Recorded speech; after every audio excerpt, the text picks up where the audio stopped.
Donc, maintenant qu'on a vu Kurdos Valentian, on va aller voir, je crois, le dernier héros nommé qui est Rekenor. Rekenor qui est là, qui est aussi une figurine que je trouve très très cool, très très classe. Je trouve qu'elle est vraiment très très classe. Mais j'ai presque envie de dire en fait que je préfère son socle à la figurine en elle-même.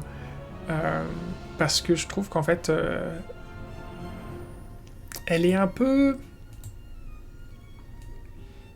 Je sais pas comment dire, en fait, pas que c'est du déjà vu, mais... mais en fait, si Rekenor avait été une immense liche, vous voyez, un petit peu comme le Ctan... c'est quoi le Ctan Déceveur ou le Ctan Harbinger chez les... dans Warhammer 40 000. Xenos... Necron...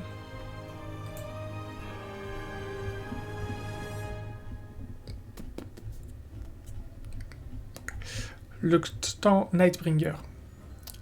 Le Ctan Nightbringer, qui est une figurine qui, lorsqu'elle est sortie, est proprement incroyable, qui n'a pas vieilli, quasiment pas vieilli. Alors, il paraît d'ailleurs que c'est l'une des figurines qui cogne le plus fort au corps à corps de tout Warhammer 40 000. Il paraît, j'en sais rien du tout, mais c'est ce qu'on m'a dit.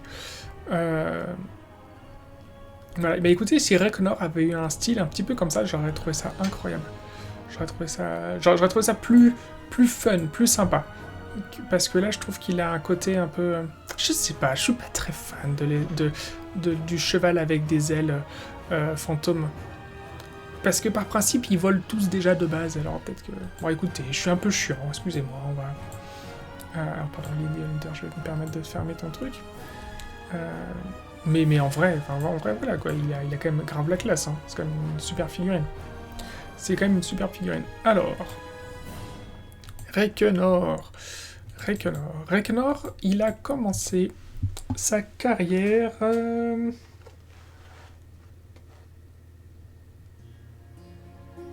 à 180 points. À 180 points, donc il était déjà pas cher, je trouve. Et aujourd'hui, il est 170 points. Ouais, il a perdu que 10 points, il n'y avait pas de raison de trop le baisser non plus, parce c'est vraiment une figurine qui est vraiment très facilement plaçable dans une armée, pour ce coup-là, et parce qu'en plus, elle est vraiment très efficace. Donc là, on est sur un mouvement de 14, une sauvegarde de 4+, une bravoure de 10 et une blessure de 7. Donc là, on a quand même plus du double de bonus de mouvement. Les autres étaient à 6, lui il a 14, hein, c'est son choual qui se déplace bien.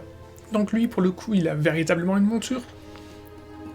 Il a son âpre fauche, donc son armement personnel, portée 2, attaque 4 attaques, touché 4+, blessé 3+, perforation de -1, dégâts 2. Bon là, clairement, on est sur des caractéristiques de combat qui sont très très réduites hein, par rapport à ce qu'on a vu précédemment chez la reine et son roi. Et vous allez me dire, oui, mais dégâts 2, c'est beaucoup plus fiable que D3. Je suis tout à fait d'accord. Après, la grosse différence, c'est le toucher de 4+, qui n'est pas sur du 3+, et la perforation de -1, et les autres, c'est sur de -2. Donc voilà, on est quand même sur une grosse variabilité, enfin une grosse différence, une grosse variance d'impact. Ensuite, son choual, il a 3 attaques, toucher 4+, blessé 4+, pas de perforation, dégâts 1. Bon écoutez... il aurait eu que 2 attaques, ça m'aurait pas choqué non plus.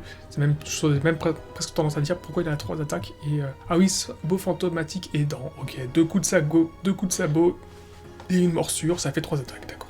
Donc voilà, on a Rekenor avec son... Rekenor, pas Rekenor. Rekenor the Grim Hater. Donc avec son armement, sa monture, et il peut voler. Ensuite, voyons ses aptitudes. Je vous propose de commencer par évacuer d'abord ce qui est lambda et ce qui a déjà été vu ailleurs. Donc c'est éthéré, ignorer les modificateurs positifs ou négatifs quand vous effectuez des jets de sauvegarde contre les attaques qui ciblent cette figurine. Ensuite, le toucher funeste. Si le jet de touche non modifié par une attaque d'âpre fauche donne 6, cette attaque inflige 2 blessures mortelles et la séquence d'attaque se termine. Bon. C'est pas mal du tout ça. C'est pas mal du tout. Là pour le coup, c'est pas le cheval. Qu'est-ce qui se passe là ? Ah oui, la musique est toute basse, mais c'est normal. Pour le coup, bon, vous allez me dire, c'est pas... C'est 4 attaques et pas 6 qu'on a vu chez les autres, donc il a proportionnellement moins de chances vous avez proportionnellement moins de chances de faire un 6 sur le jet pour toucher. Par contre, c'est 2 blessures mortelles flat, et j'ai tendance à dire que ça compense largement.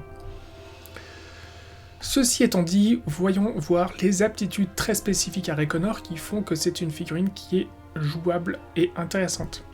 À votre phase des héros, avant que cette figurine tente de lancer un sort, elle peut souffler une bougie de cadavre. Si elle le fait, choisissez cette figurine ou une figurine ennemie à 12 ou moins de cette figurine.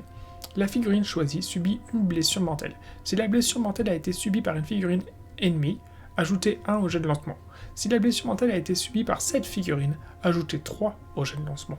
Alors, c'est très efficace. C'est très efficace, sachant que vous n'êtes pas limité en termes de quantité de bougies que vous allez pouvoir utiliser au cours de la partie. Hein, on pourrait dire, attention, Reconor n'a que 3 bougies, ou un truc comme ça. Parce qu'il y en a 3 sur le crâne sur la monture, mais on s'en bat les steaks. Je dis une bêtise.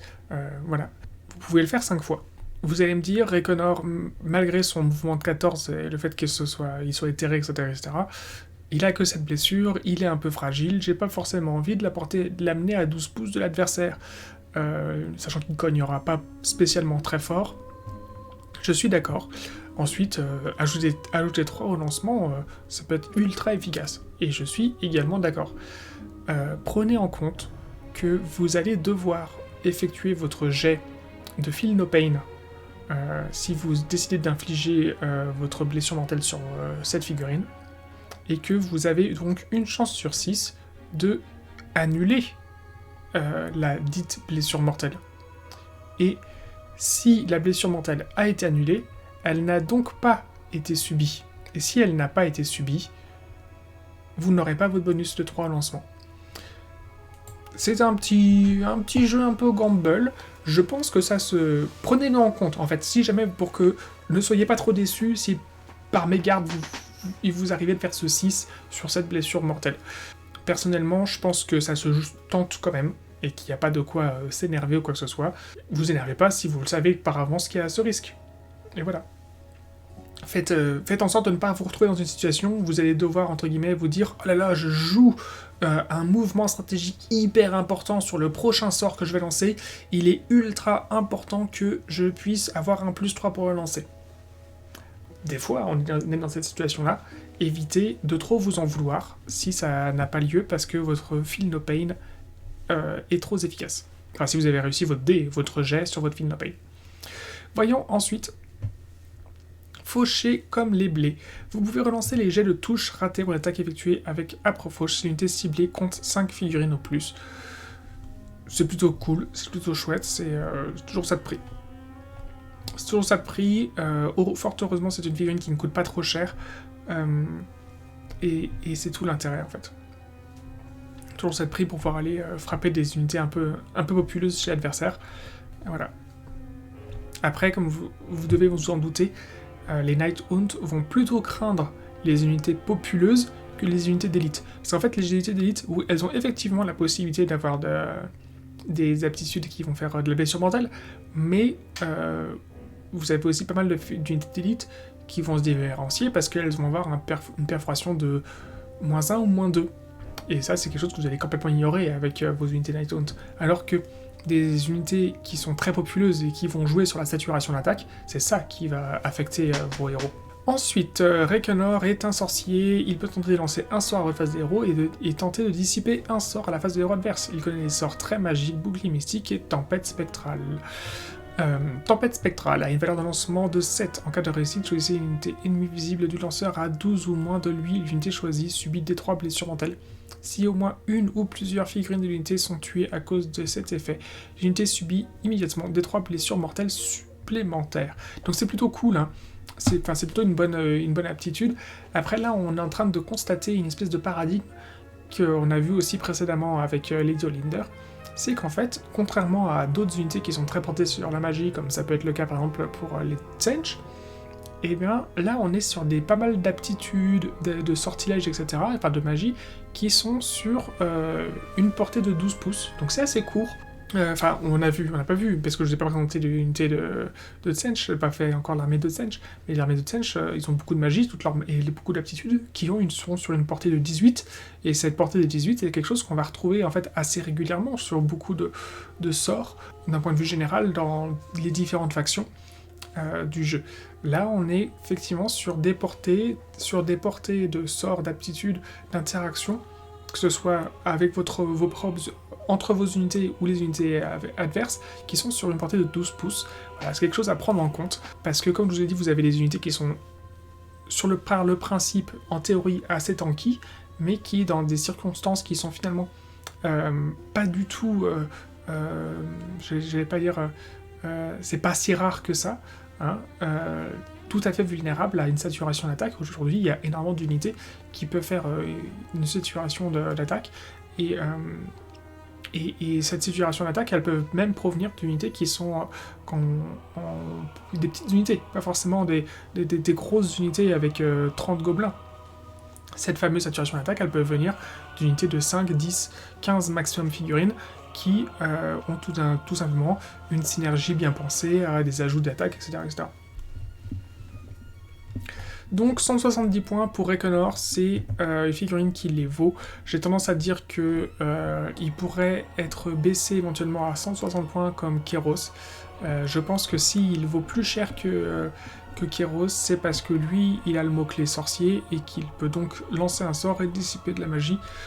Mais en termes d'aptitude générale, clairement, en fait, il a quand même des aptitudes qui, par principe, sont un peu plus efficaces.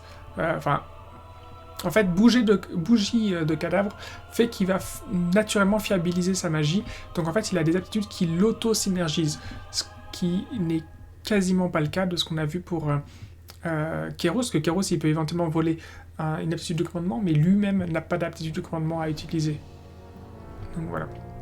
Donc pour lui, effectivement, la synergie est beaucoup plus accessible, et même s'il coûte 10 points de plus que Kéros, c'est, je pense, une figurine que vous aurez beaucoup plus de facilité à positionner dans votre armée.